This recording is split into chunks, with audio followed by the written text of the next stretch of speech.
នេះគឺជាមូសតែមូសតែគឺជាសត្វល្អិតចង្រៃដែលបំផ្លាញលើដំណាំស្វាយចន្ទីហើយវាអាចបង្កការខូចខាតដល់ទិន្នផលរហូតដល់40ទៅ50%ឈ្មោះវិទ្យាសាស្ត្ររបស់វាគឺ Helopenthes hentonil រូបរាងរបស់វាគឺរាងតូចប្រវែងប្រហែលត្រឹមតែ6ទៅ8មីលីម៉ែត្រតែប៉ុណ្ណោះវាមានពណ៌ត្នោតក្បាលខ្មៅទ្រូងក្រហមហើយមានស្នែងតូចមួយលយចេញពីខ្នងរបស់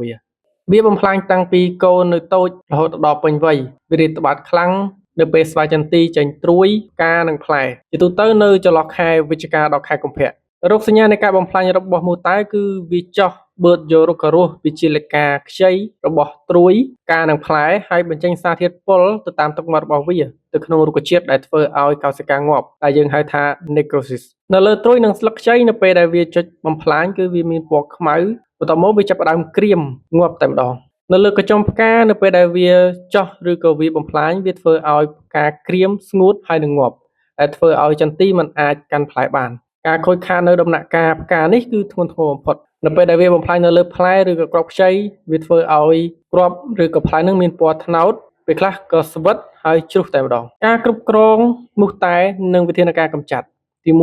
បងប្អូនត្រូវតែរៀបចំចំការឲ្យស្អាតការតែងមែកគឺសំខាន់បំផុតដើម្បីឲ្យខ្យល់អាកាសចេញចូលបានល្អនិងកុំឲ្យពិបាកក្នុងការបាញ់ថ្នាំកម្ចាត់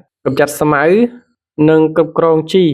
ដែលមានសារធាតុអាស៊ូតកុំប្រើប្រាស់ច្រើនលើសកម្រិតនៅពេលដែលយើងប្រើប្រាស់ច្រើនលើសកម្រិតវាអាចធ្វើឲ្យត្រួយនឹងវាខ្ចីខ្លាំងអាចងាយឲ្យពួកមូសតែនឹងវាងាយចុចចូលឬក៏បំផ្លាញទី2ការតាមដានត្រូវត្រួតពិនិត្យដំណាំជាប្រចាំនៅចន្លោះខែវិច្ឆិកានិងខែកុម្ភៈហើយយើងបាញ់ថ្នាំការពារឲ្យទៀងទាត់និងចាប់ផ្ដើមវិធានការបាញ់ថ្នាំបើសិនបើមានការបំផ្លាញចាប់ពី5ទៅ8%នៃការបំផ្លាញរបស់វាទី3ជីវសាស្ត្រអង្ក្រងគឺជាសត្វល្អិតដែលបំផ្លាញសត្វចង្រៃបានល្អទី4វិធានការគីមីត្រូវបាញ់ថ្នាំកម្ចាត់សត្វល្អិតឲ្យបានទៀងទាត់នៅពេលដែលចន្ទីចេញត្រួយផ្កានិងផ្លែហើយជាសកម្មដែលយើងអាចប្រើប្រាស់បានគឺមានដូចជា Lambda Cyhalothrin, Thimerosal ឬក៏ Monocropos ហើយក្រុមថ្នាំដែលយើងអាចប្រើប្រាស់បានគឺមានខាងលើវីដេអូមួយនេះហើយយើងប្រើកម្មវិធី iRack ដើម្បីផ្លាស់ប្ដូរក្រុមថ្នាំនីមួយៗកុំបាញ់ជាន់គ្នាឬក៏យើងអាច mix ចូលគ្នាដើម្បីកុំឲ្យពួកសត្វល្អិតស៊ាំជាមួយនឹងថ្នាំដែលយើងបាញ់ទៅត្រូវជៀសវាងការបាញ់ថ្នាំនៅពេលថ្ងៃត្រង់ក្នុងដំណាក់កាលចេញផ្កាដើម្បីការពារពពួកសត្វល្អិតល្អដូចជាឃ្មុំនិងសត្វល្អិតដទៃទៀតដែលវាកំពុងតែផ្សំកេសរហើយកំណងការថ្ងៃត្រង់ហ្នឹងគឺ